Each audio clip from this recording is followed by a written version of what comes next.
Hello there, I'm writer David Flanagan, and for World Book Day this year, I'd like to read you a little bit from my brand new children's story, which is called Uncle Pete and the Boy Who Couldn't Sleep. Now, it's out on the 30th of April from Little Door Books with illustrations by Will Hughes, and it's been designed and laid out by Augusta Kirkwood. So what's it all about? Well, it's about this boy called Harry who's never slept his entire life.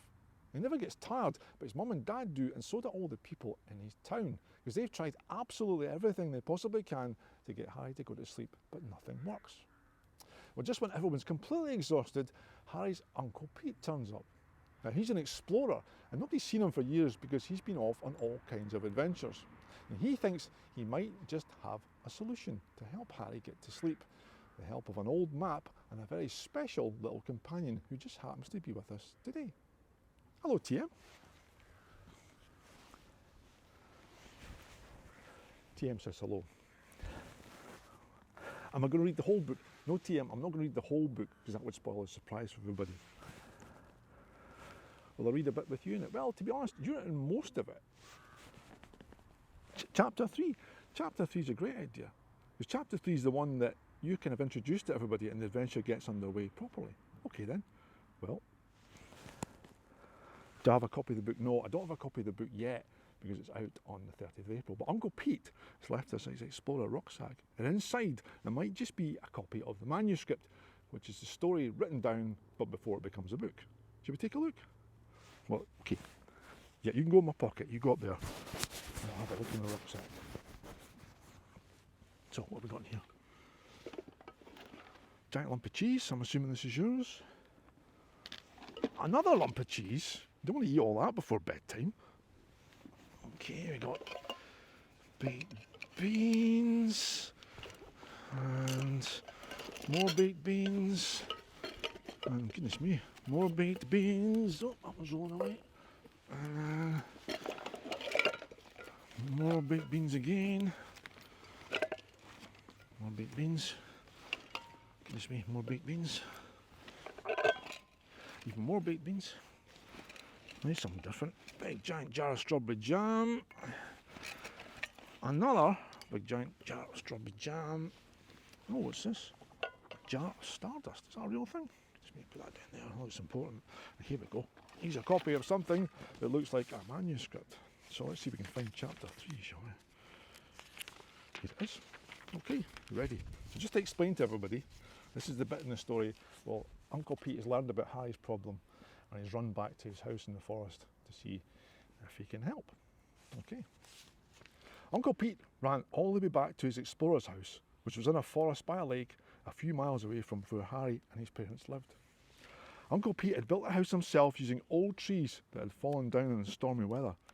He'd left some of the branches on so squirrels and birds could live in the walls of his house, as Uncle Pete loved animals. On the roof of his house was a garden where Uncle Pete grew potatoes and strawberries because he liked chips and homemade strawberry jam almost as much as he liked beans on toast. Uncle Pete's house was very untidy, but that was the way he liked it.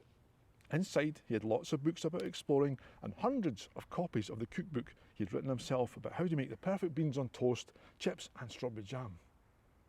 On the walls there were photographs of all the amazing places Uncle Pete had visited as an explorer, along with a certificate he'd been awarded for growing a world record-breaking strawberry that was as big as a football. Dashing inside the house, Uncle Pete quickly made some strawberry jam sandwiches and put them into his rucksack, along with 23 tins of beans and 6 loaves of bread. He then got out his old map of the strange moon-shaped country, spread it on his table and scratched his head. Let me see, he said out loud to himself. What would be the quickest way to find this place again? I wonder. Yes, I know. Uncle Pete ran out into his garden to look for his shed. His grass hadn't been cut for years and the garden was like a jungle, so Uncle Pete couldn't find the shed at first. He thrashed around for 20 minutes before he spotted the shed roof just peeking out above the very long grass and bushes. Uncle Pete's shed wasn't like a normal one at all though. It was absolutely huge and made entirely of old bean tins, which Uncle Pete had collected over the years. Once he'd gathered enough tins, he'd flattened them out with a hammer and nailed them all together to make the walls, roof and doors of the shed. At first the shed had been bright and shiny, though it smelled strongly of tomato sauce. Uncle Pete hadn't always remembered to rinse the tins when he'd finished the beans. Now it was all just starting to look a bit rusty. He pulled open the shed's big tin doors, which were stiff and creaky. Inside it was very dark, but Uncle Pete always carried an explorer torch in one of the pockets of his trousers, beside the packet of chewy honey cough sweets he used to make friends with honey badgers, which are furious little creatures who start fights with dangerous snakes and hate absolutely everyone except Uncle Pete. Inside was a rickety old red aeroplane. It had 2 wings, one on top and one down below. It was called a biplane, and a big wooden propeller on its nose. There was no roof over the pilot's seat. It was just open to the wind and rain, but Uncle Pete always wore special flying goggles. The plane was so old that it was covered in cobwebs, dust and rust. There were holes in the wings and one of the wheels was missing. Uncle Pete couldn't remember where it had gone, but thought he might have hit the top of a tree or a building the last time he'd been flying, knocking off the wheel. Uncle Pete stood on a wooden box and peered inside the plane. A tiny brown mouse had made her home in the pilot's seat. The mouse stared back at him, annoyed at being disturbed. "I'm terribly sorry," said Uncle Pete to the mouse. "I'm needing to use my plane and wonder if I could ask you to move. I have an old seat in a warm corner of my shed that you're welcome to use." Now everyone knows that mice like good manners, and so, because Uncle Pete had asked politely, the mouse nodded sadly and gathered up her stuff, mostly bits of cheese. Uncle Pete was surprised to see that the mouse had a little suitcase. He was more surprised when the mouse spoke to him. He'd seen many unusual things as an explorer, but never a talking mouse. A mouse with a suitcase was even more unusual. "Where are you going?" I asked him, as it packed its cheese into a suitcase marked with the letters TM. On an adventure," replied Uncle Pete. "Do you need any help?" asked the mouse, who then introduced herself as TM. "It stands for Tiny Mouse," she explained. "Because I'm tiny, I was the smallest in my family, and I'm also a mouse." "I can see that," replied Uncle Pete. "Can you read a map?" "Of course I can read a map," replied TM, rolling her eyes. "I'm a mouse. I can do anything. Will there be cheese involved in this adventure?" "Well, there are beans and strawberry jam, and yes, quite possibly cheese too," said Uncle Pete. "You're welcome to come along if it's okay with your family." "I don't have a family anymore," said TM sadly. "They all got eaten by a cat a few years ago. I only just escaped and ran into your shed to hide. I've been living here for years inside your plane. I know how it all works too." "Great," said Uncle Pete. "You can read the map and help with the flying. No time to waste though. We have to get going." "Where?" asked TM. "Give me a hand getting the plane ready and then I'll explain on the way." Uncle Pete rummaged around in the piles of rusty junk surrounding the plane and found an old pram wheel. He tied the wheel onto the bottom of the plane to replace its missing one. Finally, he got some old newspapers and TM helped him glue them all over the holes in the wings. "As good as new," said Uncle Pete, throwing his rucksack into the back of the plane and pulling on his flying goggles. "Let's get this thing in the air and begin our adventure." "I don't have goggles," said TM, suddenly worried she'd have to stay behind. Uncle Pete rummaged around in his rucksack and found a pair of old sunglasses. He fastened a thick rubber band to the legs and handed them to TM. "Use these," he said. "They're a bit big, but they'll do the job." Uncle Pete unfolded the old map of the strange-looking land they were heading for and taped it onto the controls of his aeroplane. TM ran up onto his shoulder so she could get a good look at the map. "That's where we're heading?" she asked. "Is it north, south, east or west from here?" "I don't know," said Uncle Pete. "I found it by accident and can't remember how to get back there. And it only appears when it's dark. We'll have to fly around a bit and see if I spot anything familiar." TM didn't think this sounded like a sensible way to find anything, but said, "Okay, let's go." Uncle Pete turned the starter key on his plane, but nothing happened. There was no noise from the engine and the propeller didn't move. "Fuel!" he shouted. "We have no fuel."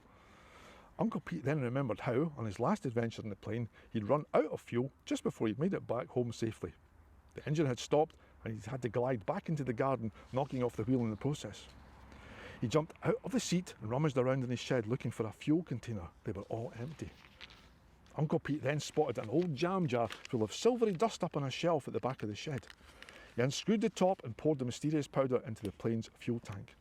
"What's that stuff?" asked TM. "I believe it's stardust," said Uncle Pete. "I got it a long time ago from the person we need to visit in the place we're trying to find again. It's very useful stuff, I'm told, though I'm not sure it works in engines." "Stardust? That's not a real thing, is it?" asked TM, not really believing Uncle Pete. "Stardust is just in stories." "You're a talking mouse and I grow giant strawberries," said Uncle Pete. "Anything is possible. Are you ready?" "That's true," replied TM. "Well, let's see if it works." Uncle Pete jumped back into the pilot's seat and turned the key. The plane engine made a loud bang and spluttered into life in a huge cloud of sparkly smoke. Uncle Pete steered it out of the shed, pushed the throttle, which was like an accelerator in a car, and roared off down the garden, the propeller cutting all the long grass as they went. Just when TM thought they were going to crash into the trees at the end of the garden, Uncle Pete pulled back on the controls and the old plane took off into the night sky, a trail of stardust twinkling behind it. They were on their way.